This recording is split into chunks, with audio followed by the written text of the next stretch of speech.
Next up on the tee, he's a best-selling author and award-winning writer. We featured his Phil Mickelson biography on the podcast previously, and now he's authored Rory, the Heartache and Triumph of Golf's Most Human Superstar. It's Alan Shipnuck joining us on the Course of Life. Alan, thanks for joining us. How are you? I'm delighted to be here. Thanks for having me. Absolutely. I am glad I ran into you at Aronimink last week. Obviously, there was the standard level of player complaining about the venue throughout the week, but I'm just curious, real quick, about your overall impressions of the course and the PGA Championship week. I thought it was great. It was memorable. I don't know if it's the best course in major championship golf, but it provided a fun, different kind of test. I mean, 7,200 yards is a joke at this level now. And Rory was talking about he had a wedge into 7 of the first 9 holes. So the only way you can test these guys is to put the pins in crazy places. And Aronimink took that to sort of the illogical extreme. And I thought it was great fun. And some of the runoffs, a lot of the ridges and the spines that ran through the greens, like it just created some unusual short game shots, and it put a premium on sort of creativity coming into the greens, from the fairway. And so um, I thought it was a fun venue. Was it a great one? I don't know, but it was interesting. And Aaron Rye is not the sexiest winner, but the way he came home in such spectacular style, I mean, it makes it somewhat unforgettable. I mean, he on a course that completely baffled so many of the best players, he Right. played the last 10 holes in 6 under was tremendous golf. And so you have to tip your cap. And I think he's a classy champion. I think that it was going to be one of the most popular victories of the year. And the locker room, the press room, and the caddy shack. And so uh, it was. I would guess I'd give the PGA probably a B plus. It's not transcendent, but it was a lot of fun, and we'll remember it. Yeah, interesting mix-up venue indeed. And you told, like you said, it was a very unique way to test players who were confused. Usually, having a wedge in your hands means you're automatically going to shoot a bunch under par, and they didn't. So therein lied the crux of Aronimink. I'm curious. You've got a crazy background in the game of golf, covering major championships. Do you have any idea how many majors you've covered total in your career? I did sit down and sketch this out. It's like around 106, maybe 107. I've sort of lost track. When I was getting close to 100, I was interested, and then when I passed it, I stopped paying attention. And I haven't the last 3 years. I haven't gone to all four automatically, like kind of I was doing for a very long time. So, but yeah, it's definitely well over 100 at this point. Very cool. And you're joining us now from a very great part, a golf destination in and of itself, the Monterey Carmel area. People know it for legendary courses. And I read that your career kind of got launched in part by you working at Pebble Beach when you were younger. Explain what that was like growing up and the connection you made there. Yeah, I mean, I grew up in Salinas, which is just a dusty farming town about half an hour inland from Pebble Beach, and very middle class, very unremarkable. Except some writers have come out of there. John Steinbeck and Michael Murphy, who's the author of Golf in the Kingdom. Um, so there, we have a little pedigree, but yeah, Pebble was a different universe, and I started working there as a senior in high school, and I was just a cart boy, but it's Pebble Beach. The whole world rolled through there, and I met the managing editor of Sports Illustrated that first summer. This would have been 91, and I already knew that my dream in life was to write for Sports Illustrated, and I told him that, and he gave me his card. He's a guy named Mark Mulvoy. He's a legend in the history of SI, and that led to a 2-year correspondence, which ultimately led to a internship during which I wrote a cover story, and that kind of secured my life after college, and started as what I'm told was the youngest staff writer in the magazine's history, and then yeah, had a great run there, 25 years, and kind of caught the glory end of print, and I'm not that old, but I am a dinosaur. Like when I started in 94, there was no cell phones, there was really no internet, no GPS. Like it was just a very different world. And I've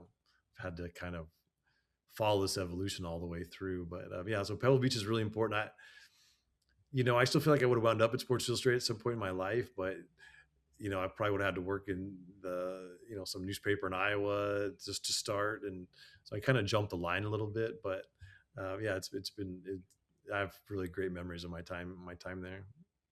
Very cool. And specifically those earlier years, if you could just take a moment to take everyone back to what that was like covering tournaments in the 90s and specifically watching the Tiger era, happen, begin, and occur. What was that like for you, especially as technology improved and the industry changed too? Yeah, I mean, it was a much smaller tour in '94. It felt like a little boutique sport that no one was really paying attention to. There was an intimacy to the tournaments, to the sort of the traveling circus of the tour. Um, and then Tiger arrived, and things started to change rapidly. And yeah, it was to be at all of Tiger's victories and to be inside the ropes. It was thrilling. Obviously, I mean, Scotty's giving people a little taste of what that dominance was like, but he still didn't have Tiger's aura, obviously, and there was not the cross cultural historical ramifications. And and so yeah, it was, and even you know Scotty is an efficient golfer, much like Tiger is, but he doesn't have this the sense of dramatic that Tiger did, and that's what made so many of those the obviously, like, you think about the chip in on 16 at the Masters in '05. There's just so many Tiger moments. Scotty has the victories, but are there the moments? Not yet. Maybe that'll come. And but anyway, so yeah, it was a blast, and golf became a pretty hot beat, and the attention that was on the sport just kept going and going. And so yeah, it's Tiger and I turned pro the same year. I graduated in the spring of '96, and he came out of Stanford in August of '96. So I've definitely followed him his whole career, and you know it's enriched all of us. Same with Phil's career. Now this live golf era, like, golf's not as boring as people think, and so I've been lucky to be around for all of it. Yeah, and well said regarding Tiger's era and obviously that dominant era, specifically late 90s and 2000s, where he seemingly won all the time. But you did, let's get into some of your writing. You did write a fascinating book on one of the Tiger tamers that people may remember in Rich Beam. He's a fellow Texan. He's got property out here near where I am in Austin as well too. Tell everyone a little bit about Bud Sweat and Tease and the process of following around a tour player that conducts himself, let's just say, like Rich did in the pre-social media era.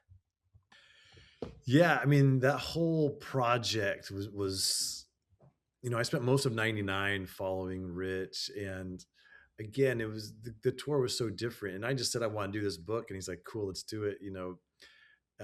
I mean, I had an agent, he had an agent, but it was such a more innocent time, and a lot of the hijinks with Rich, and especially his caddy Steve Duplantis, would not have been possible in the social media era.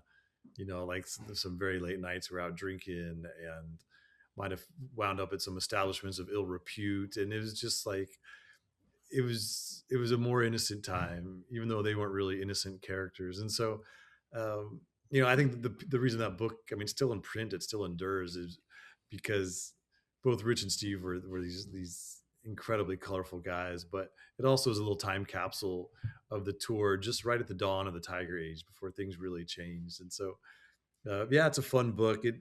It's still knocking around. It actually recently got optioned, and really talented Irish screenwriters put together a script and trying to turn it into a movie. Like, it may have a whole nother life, who knows? But um, Very interesting. yeah, it was a fun project, and a nice first book to kind of kick things off, I would say.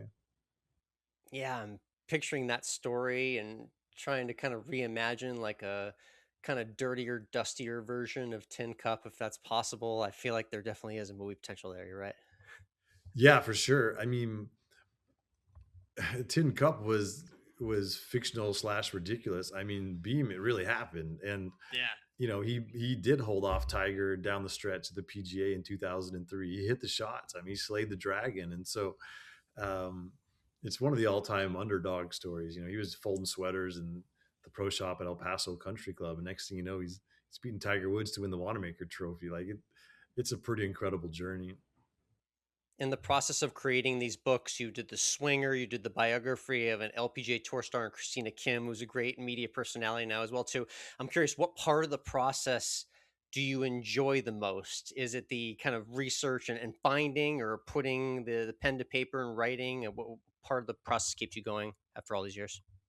Both. I mean, they're very different processes, and I thoroughly enjoy both of them. The reporting of the book is intensely social, right? You're talking to people, you're traveling, you're trying to get in the room where it happened, you're making connections, and it's a little bit like being a private detective, trying to track people down. You're a little bit of an archaeologist, going through old newspaper clippings and magazines, and the nether regions of YouTube and whatever it may be.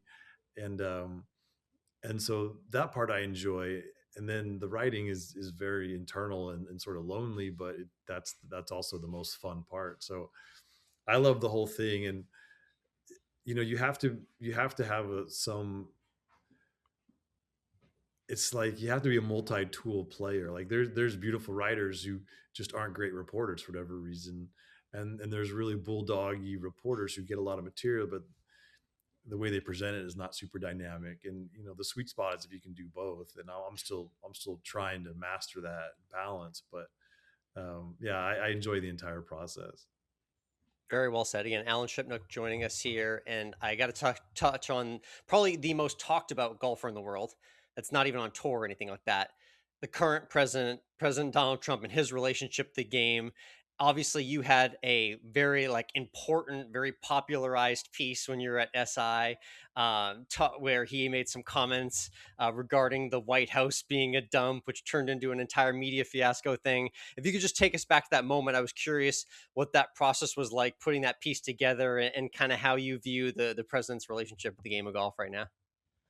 Yeah, that was a fun story. I come from a political family, and my sister worked in politics. My mom was an elected official, so I've always followed politics closely. So I enjoyed that. And Hope Hicks called me up and yelled at me when that story came out, and that made me laugh. Like it's yeah, golf is really important in understanding Trump. He's just Donnie from Queens, and he's been very successful in buying his way into the upper echelon of Manhattan society, and obviously the political elite of this country. But the one thing he could never buy was a green jacket or an invitation into Seminole or Pine Valley or Marion or any of the great old clubs on the East Coast. Shinnecock Hills, you name it. They don't want him, and they'll never have him. And that burns up Trump to his core in a way that no non-golfer could ever understand. Even the rest of us, it's hard to process how much it means to him, how much has driven his behavior. And so he had to buy up all these and become the founder of all these golf clubs just to have somewhere to play because nobody wanted him. And so he's always carried that chip on his shoulder. And then he went on this decades long campaign to try and get major championships. He's finally awarded the 2009 19 PGA Championship, and then because of his incendiary rhetoric on the campaign trail, they take it away from him. The PGA Tour takes away his tournament at Doral. The old boys at the RNA refuse to give him a British Open, and again he's an outsider, or on the outside looking in. And so it's just like golf is this obsession, and it's this this sense of validation he's always searching for, but he can never quite get. And even now, elections have consequences. He wins the presidency again. The PGA Tour capitulates. They give him this event at Doral, earlier this year. It's a total Yeah. disaster.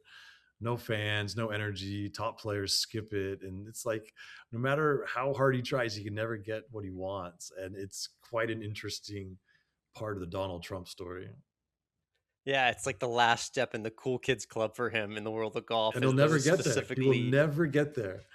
I mean, you can buy the biggest house in Florida, which he did with Mar-a-Lago, but you can't buy a membership at Seminole, and it kills him. For sure. Yeah. And for reference, the quote was him saying the White House is a real dump.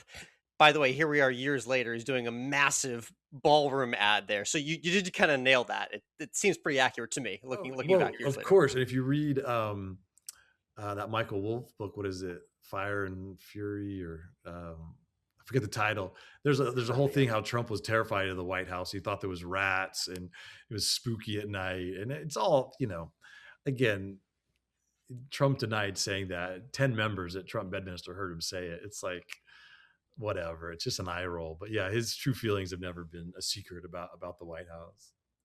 Indeed, yeah, for sure. One other book I wanted to touch on before we talk Rory and your newest release is Phil Mickelson's biography, which we diatribed here on the Course of Life after its release.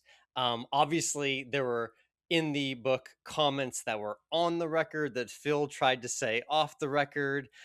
Give us your perspective on putting that book together and what it was like engaging with him as it came together. It was a fun project because Phil has chewed a lot of scenery and he's had a big life, and everyone loves to tell Phil stories. He's just a colorful character.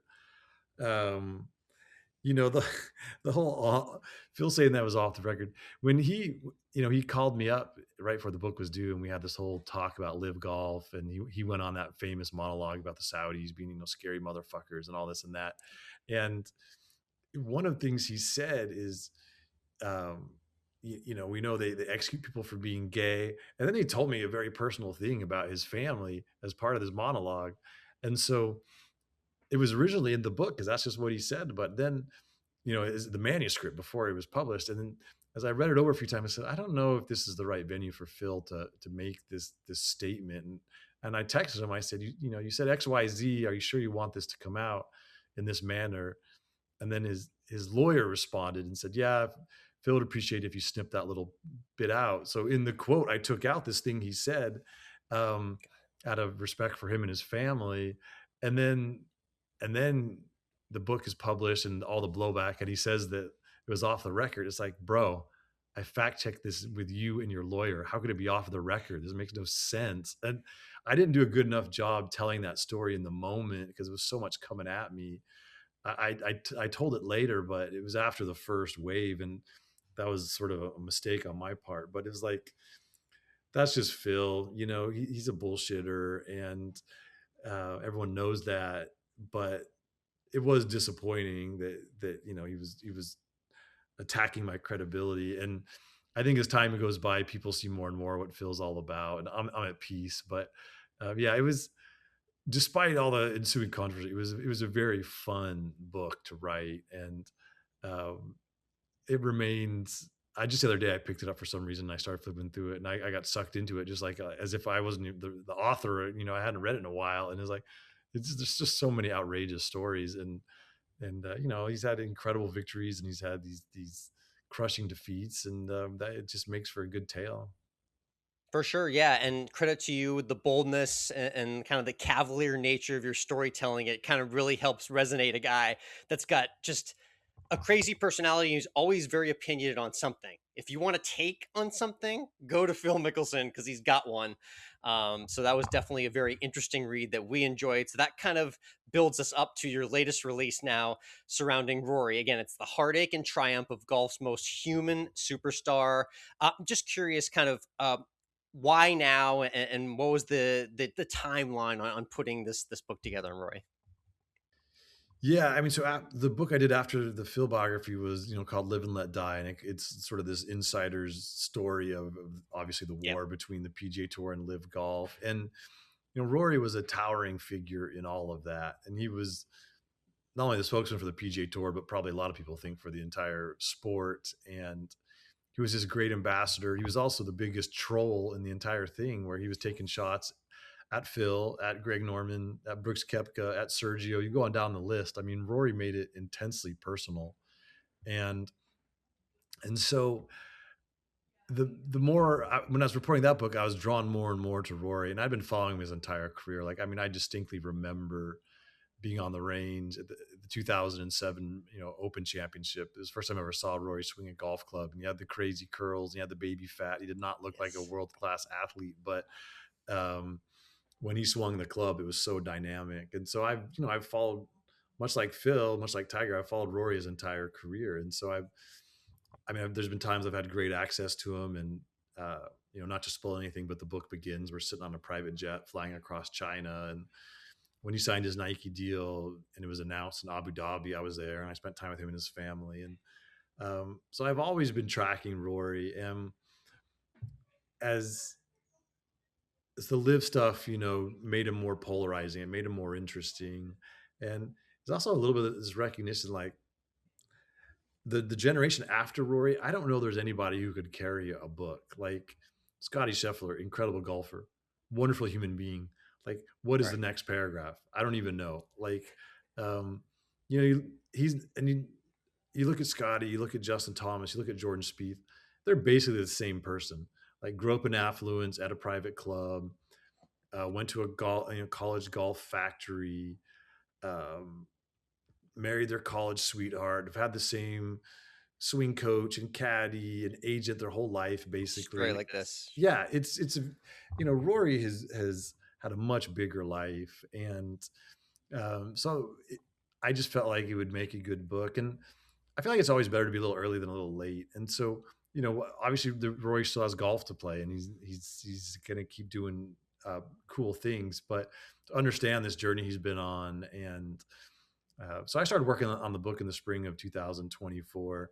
Obviously, a year later, he wins the Masters. That just sort of turbocharged the whole project. And book came out this year during Masters Week. Good timing, and I'm already working on an updated chapter that will cover this year's Masters victory. And I was gonna ask about that. Yeah. yeah, and generally when the paperback will come out, like a year after release, and that's when you would have a new chapter with new material. But because the book's been selling nicely and they're starting to get low on the hardbacks, so like, well, let's just put the new chapter in the hardback, which I've never seen a hardback with new material. So it's really cool that Simon and Schuster is doing that. And so that's still a few months away, but um, it's yeah, it's been great. I mean, the reception of the book's been really good, and it's a different tenor than the Mickelson book because Roy doesn't have the demons that Phil does. It's a little more of a feel good story, Right. but there's just enough messiness in Rory's business life and his love life to make it interesting. And of course, much like Phil, he's had these crushing defeats and he's had these tremendous victories, and it's all in there. So it's a fun story, and I've been gratified that people have really responded to it. Any feedback specifically from Rory as he flipped through it Yeah, to give so you? yeah, he likes the book. I gave him an early copy at Pebble Beach this year, and on like Tuesday, and then I bumped into him that Sunday night, and he told me he'd already started reading it and made him laugh, and he enjoyed it. And some of the spiciest stuff is in the first chapter, and so, Yeah. and I just saw Roy at Ronimink, and he was kind of cool. I think he tells me I think he knows if he says to me, "Oh, it's my favorite book I've ever read," then I'm going to tell people like you, and then he doesn't want to like he wants to keep his Yeah. plate a little closer to the vest, um, but yeah, we had good vibes. We had a nice chat and asked him a few questions for this new chapter. So I'm good with Rory, which is nice on a human level. I don't write for the players. I write for the fans. It's a very different audience. I think it's almost helpful that I keep a little distance between myself and the players, and you can see them a little more, clear eyed perspective. But it's especially after the controversy with the Phil book. I'm happy that Roy likes it and he's been chill about the whole thing.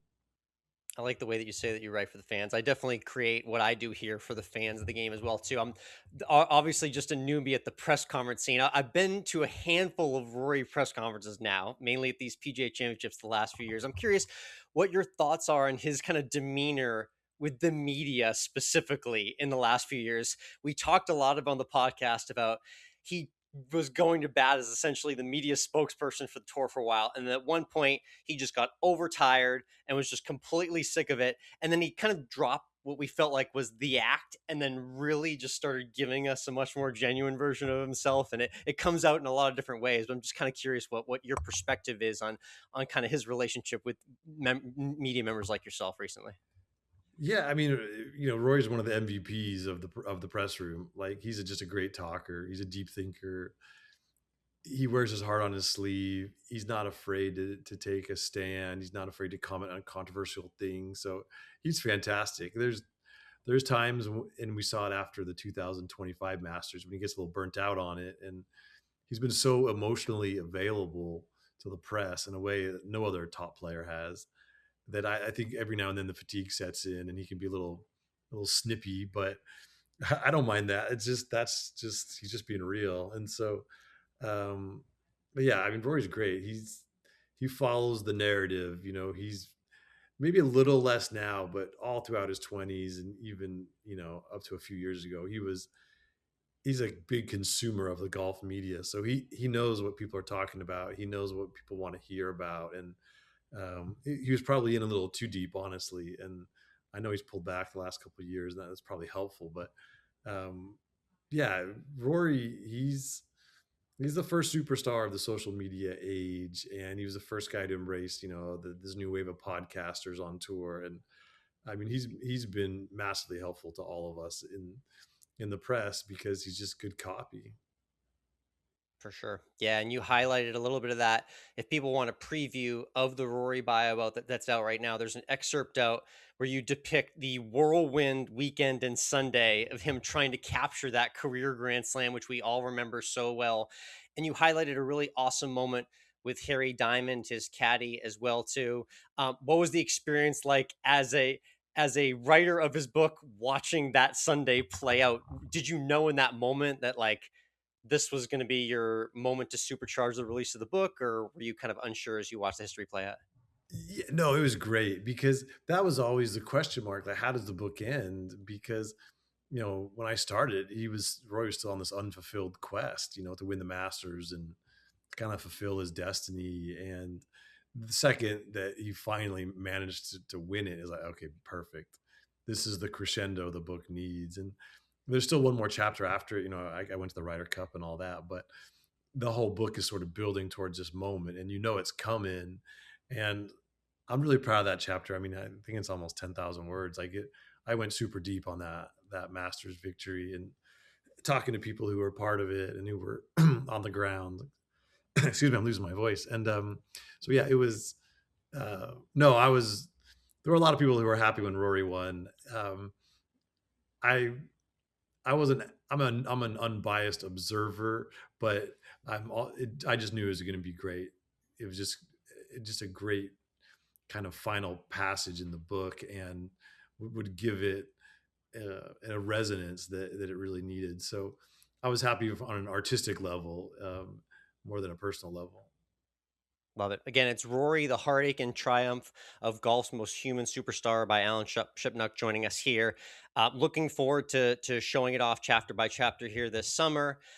In terms of, yeah, what's going on with you right now, you just mentioned the amended chapter, kind of, if you will, kind of the deluxe bonus track on the end of the CD back in the day. So that's nice to see that you've got that. What else is going on with you besides kind of your day-to-day writing and content?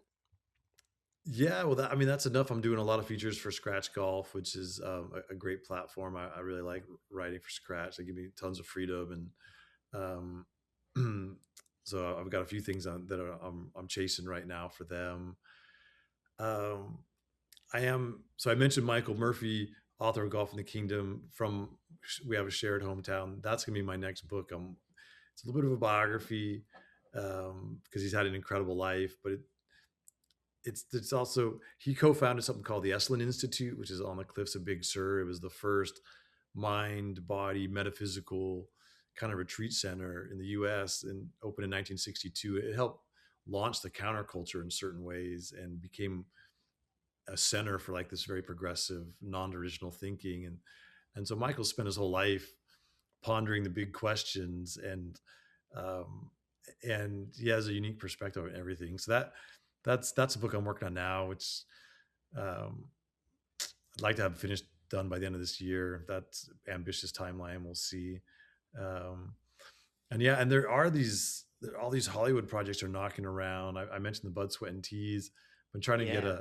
a TV show off the ground based off Live and Let Die. That's still there's some talented people attached to that. The director will be David Frankel. He was director of Devil Wears Prada 1 and 2. So some Wow. buzz around him right now, and other talented folks involved.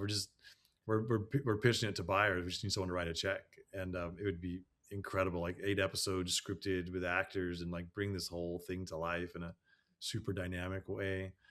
Um, there's some folks trying to make a feature film out of the Phil book, and I'm on been on the meetings with them. So there's a lot going on. All that stuff sounds exciting, but it's actually quite tedious because it takes forever. And Yeah. I don't know how anything ever gets made in Hollywood. Like we've been talking about the Live and Let Die TV show for 2+ years. Since we started talking about it, I like conceived of the Rory book. I wrote the Rory book. It's now published and you can hold it in your hand, and we're still just talking about this TV show. So uh, obviously, it'd be cool What if happens is it's just impossible to schedule the next calendar to get everyone in the Zoom. Like no, what's it's with the not even actual that. delay time in Hollywood? It's a pathological fear of making decisions because everyone's afraid of Got it. making a mistake because it's expensive. Um, so it's just a very, unless you're Paul Thomas Anderson or someone who's at the top of the food chain. But otherwise, there's a lot of groupthink and there's just a lot of caution, and it's just hard to get someone to actually say yes. And I'm I'm perennially frustrated as an outsider, and I talk to these people who do it for a living. Like, I don't know how you do this, man. It's just too frustrating. Like, at least I can control the process of writing the book, and I can have a finished product. Like, so many of these Right. projects just die, and people spend years on them, and they just never go anywhere. Like, that would drive me insane.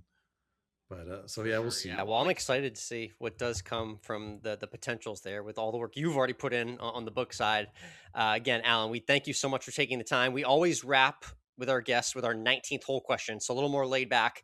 You get into the clubhouse after a day of playing or working at the golf course, and you get into the clubhouse.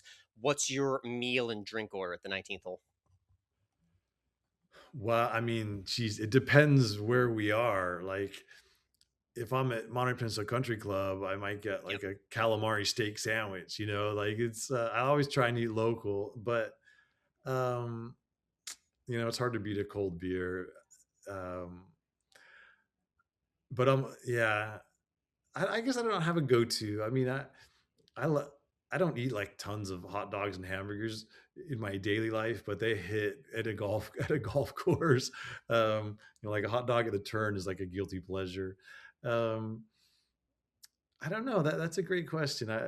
I guess I like a dirty martini, but that's more like when you're out on the town. That's not as much of a 19th hole if it's 2 in the afternoon. So I don't know. I got to think about that a little deeper. For sure. Is that burger dog at Olympic Club? Is that overrated, underrated, properly rated? I mean, it's good that you know it, they have they use like 3 different kinds of ground up beef, different cuts, and they have special seasoning. They grill the onions. Like it is an excellent burger by any objective criteria. But it's yeah, because it's in the shape, of a rectangle. For whatever reason, it's just easier to eat, just to get all over your hands. It's important when you're playing golf. And it's also, you could just smell it. I think you're really smelling the onions more than the burger, but you can smell it from like 2 holes away. Now it's like a famous thing, so it's the anticipation as much as anything. But yeah, it is delicious, no doubt.